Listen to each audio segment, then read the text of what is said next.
हमारा 17वां पाठ है विराम चिन्ह। विराम चिन्ह को अंग्रेजी में पंक्चुएशन कहते हैं। विराम चिन्ह, विराम का अर्थ है रुकना। जब हम बोलते हैं तो अपनी बात को ठीक ढंग से कहने के लिए थोड़ा रुकते हैं, जिससे बात का सही अर्थ निकलता है और समझने वाला उसे समझ पाता है। इस रुकने की क्रिया को ही विराम कहते हैं। लिखते समय उस विराम को दिखाने के लिए हम कुछ चिन्हों का प्रयोग करते हैं, जिससे पढ़ने वाला उस वाक्य के भाव को समझता है। अरे देखो, रंग बिरंगी तितली, हाँ यह बहुत सुंदर। तो चलो अब हम पढ़ते हैं कि हमारी पुस्तक में इसे कैसे पढ़ाया है। विराम चिन्ह, पंक्चुएशन। स्नेहा निक्की से कह रही है, मेरे घर पर रुको, मत जाओ। जरा सोचिए कि स्नेहा निक्की से कहती, मेरे घर पर रुको मत, जाओ, तब क्या होता? तब निक्की को बारिश में भीगते हुए जाना पड़ता ना। रुको, मत जाओ, इसमें चिन्ह कॉमा ने रुकने का इशारा किया। रुको, मत जाओ, इसमें चिन्ह कॉमा ने रुकने से मना किया और जाने का इशारा किया। बच्चों, हम बोलते समय बीच-बीच में या अंत में रुकना पड़ता है।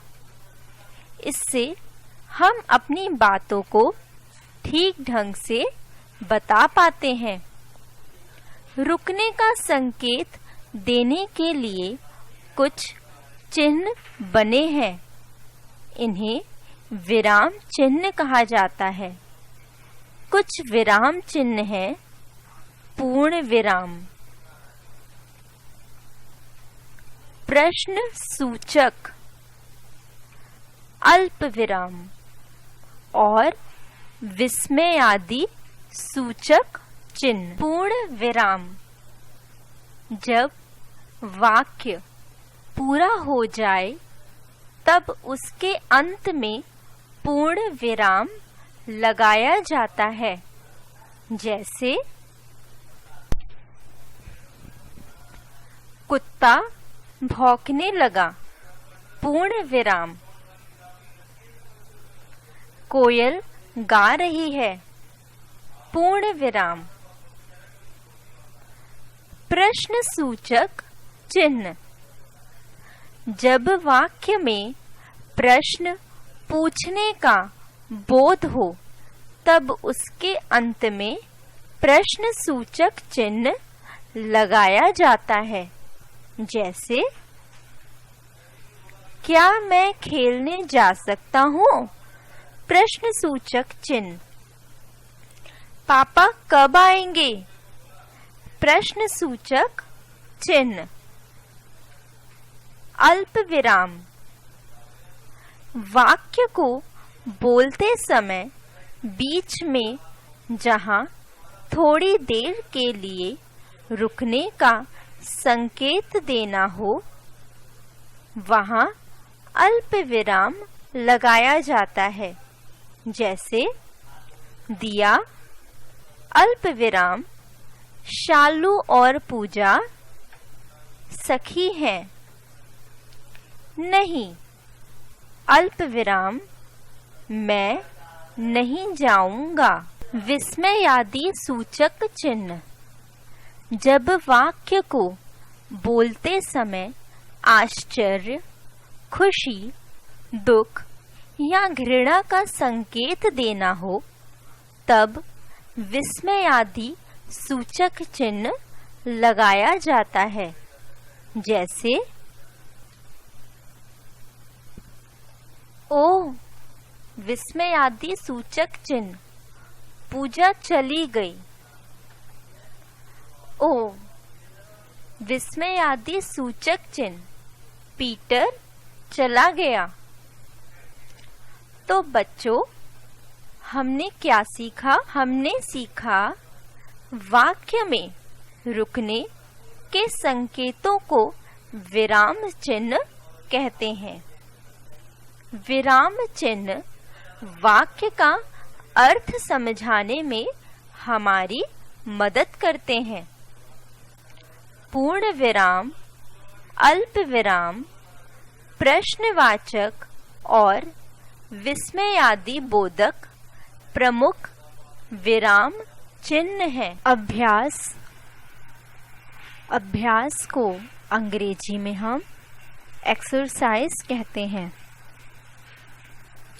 पाठ की समझ।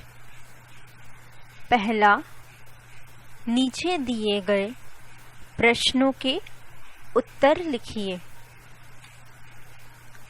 का प्रश्नसूचक चिन्ह वाक्य के अंत में आता है या बीच में? बच्चों, आप इस प्रश्न का उत्तर सोचें और अपने पाठ को दोहराएं कि प्रश्नसूचक चिन्ह अंत में आता है या बीच में। प्रश्नसूचक चिन्ह वाक्य के अंत में आता है। ख, बोलते समय बीच बीच में रुकने का संकेत देने के लिए क्या क्या किया जाता है? बोलते समय बीच बीच में रुकने का संकेत देने के लिए अल्प विराम लगाया जाता है। भाषा की समझ। दूसरा, इन वाक्यों में उचित स्थानों पर विराम चिन्ह लगाकर वाक्य दोबारा लिखिए। क, अनुज, पीटर और नितिन आए।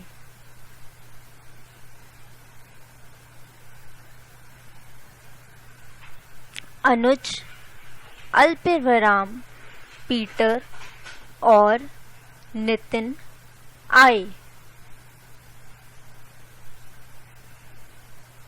ख, मैं खाकर सो गया। इसका वाक्य होगा, मैं खाकर सो गया था, पूर्ण विराम। ग, वाह, मिठाई खाकर मजा आ गया। इसका वाक्य होगा, वाह, विस्मय आदि बोधक चिन्ह, मिठाई खाकर मजा आ गया, पूर्ण विराम। घ, आप कब जाएंगे? इसका वाक्य होगा, आप कब जाएंगे, प्रश्न सूचक चिन्ह। तीसरा, इन वाक्यों में रंगीन विराम चिन्हों के नाम लिखिए। क, हाँ, वह चला गया। यहाँ रंगीन विराम चिन्ह का नाम है अल्प विराम। ख, अरे, वह चला गया। यहाँ रंगीन विराम चिन्ह का नाम है विस्मयादि बोधक चिन्ह। ग, वह कहाँ चला गया? यहाँ रंगीन विराम चिन्ह का नाम है प्रश्न सूचक चिन्ह। घ, वह चला गया। यहाँ रंगीन विराम चिन्ह का नाम है पूर्ण विराम। भाषा की परख। चौथा, इन शब्दों से वाक्य बनाइए।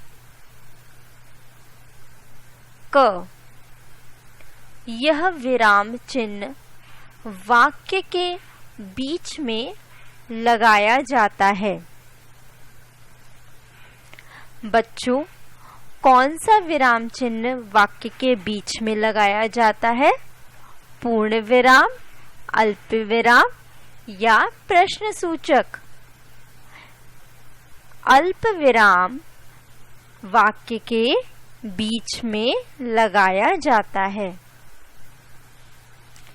ख, घृणा प्रकट करने के लिए यह विराम चिन्ह लगाया जाता है। बच्चों, कौन सा विराम चिन्ह लगाया जाता है? पूर्ण विराम, प्रश्न सूचक चिन्ह या विस्मयादि सूचक चिन्ह? घृणा प्रकट करने के लिए विस्मयादि सूचक चिन्ह लगाया जाता है।